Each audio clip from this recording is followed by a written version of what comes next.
السلام علیکم، امید ہے آپ سب خیر و عافیت سے ہوں گے۔ تو آئیے آج کی آیتیں شروع کرتے ہیں۔ بسم اللہ الرحمن الرحیم۔ فَأَمَّا الَّذِينَ آمَنُوا وَعَمِلُوا الصَّالِحَاتِ فَيُوَفِّيهِمْ أُجُورَهُمْ وَيَزِيدُهُم مِّن فَضْلِهِ وَأَمَّا الَّذِينَ اسْتَنكَفُوا وَاسْتَكْبَرُوا فَيُعَذِّبُهُمْ عَذَابًا أَلِيمًا وَلَا يَجِدُونَ لَهُم مِّن دُونِ اللَّهِ وَلِيًّا وَلَا نَصِيرًا۔ شروع اللہ کے نام سے جو بڑا مہربان نہایت رحم کرنے والا ہے۔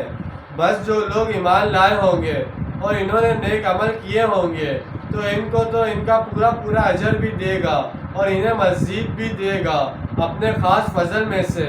اور جنہوں نے ابدیت کے اندر آر محسوس کی تھی اور تکبر کیا تھا تو ان کو وہ دردناک عذاب دے گا اور وہ نہیں پائیں گے اپنے لیے اللہ کے مقابلے میں کوئی حمایتی اور نہ کوئی مددگار۔ ایسے لوگوں کو ان کے اجر کے علاوہ بونس بھی ملے گا، جیسے آپ کسی کام کرنے والے کو اچھا کام کرنے پر اجر کے علاوہ انعام بھی دیتے ہیں۔ اللہ تعالیٰ اپنے خزانے فضل سے انہیں مقررہ اجر سے بھی نوازے گا۔ یا ایھا الناس قد جاءکم برہان من ربکم وانزلنا الیکم نورا مبینا۔ اے لوگو، اچھی ہے تمہارے پاس ایک برہان تمہارے رب کی طرف سے اور ہم نے تمہاری طرف روشن نور نازل کر دیا ہے۔ یہ قرآن مجید اور رسول اللہ صلی اللہ علیہ وسلم دونوں کی طرف اشارہ ہے۔ قرآن اور محمد صلی اللہ علیہ وسلم مل کر برہان ہوں گے۔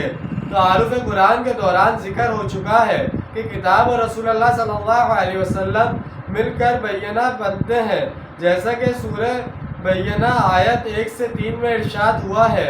یہاں چونکہ نور کے ساتھ لفظ انزال آیا ہے اس لیے اس سے مراد لازماً قرآن مجید ہی ہے۔ فَأَمَّا الَّذِينَ آمَنُوا بِاللَّهِ وَاعْتَصَمُوا بِهِ فَسَيُدْخِلُهُمْ فِي رَحْمَةٍ مِّنْهُ وَفَضْلٍ وَيَهْدِيهِمْ إِلَىٰ صِرَاطٍ مُّسْتَقِيمٍ۔ بس جو لوگ اللہ پر ایمان لائیں گے اور اس کے ساتھ چمٹ جائیں گے تو انہیں وہ داخل کرے گا اپنی رحمت اور اپنے فضل میں اور انہیں ہدایت دے گا اپنی طرف صراط المستقیم کی۔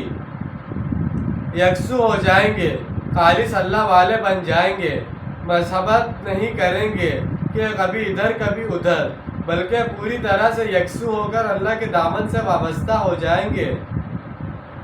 اپنی طرف ہدایت دے گا، انہیں سیدھے راستے صراط المستقیم پر چلنے کی توفیق بخشے گا اور سہج سہج رفتہ رفتہ انہیں اپنے خاص فضل و کرم اور جوار رحمت میں لے آئے گا۔ تو جیسے کہ آج ہم نے 3 آیتوں کا ترجمہ اور تفسیر بیان کی ہے، اس کے اندر ہمیں یہی بات بتائی گئی ہے کہ جو اللہ تعالیٰ کے خاص بندے ہوں گے، جو لوگ صرف دین کی طرف رہیں گے، نہ کہ اپنا دین بدلی کرتے رہیں گے، کبھی دین کو چھوڑ دیا، کبھی کہاں چلے گئے تو کبھی کہاں چلے گئے۔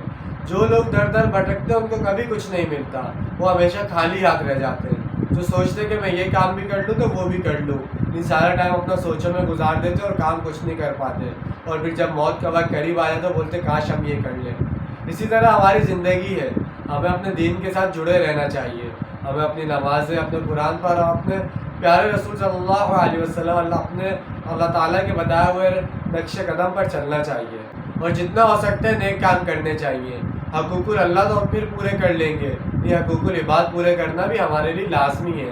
تو اس لیے اگر آپ نمازی پرہیزگاری ہیں یا آپ حقوق العباد پورے نہیں کر رہے، صرف حقوق اللہ پورے کر رہے ہیں، تو ایسے بھی کام نہیں چلے گا، کہ اللہ تعالیٰ نے دونوں چیزوں کو برابر رکھنے کا بتایا گیا ہے۔ تو انشاءاللہ آج کی ویڈیو آپ کو سمجھ میں آئی ہوگی اور پسند آئی ہوگی۔ تو انشاءاللہ کل ہمارا اس سورت کا اختتام ہونے جا رہا ہے، تو امید ہے آپ سب کو پسند آئی ہوگی اور سمجھ میں آئی ہوگی۔ ملتے ہیں کل کی اپنی آخری سورت کی ویڈیو کے ساتھ، جب تک کے لیے اللہ حافظ، فی امان اللہ۔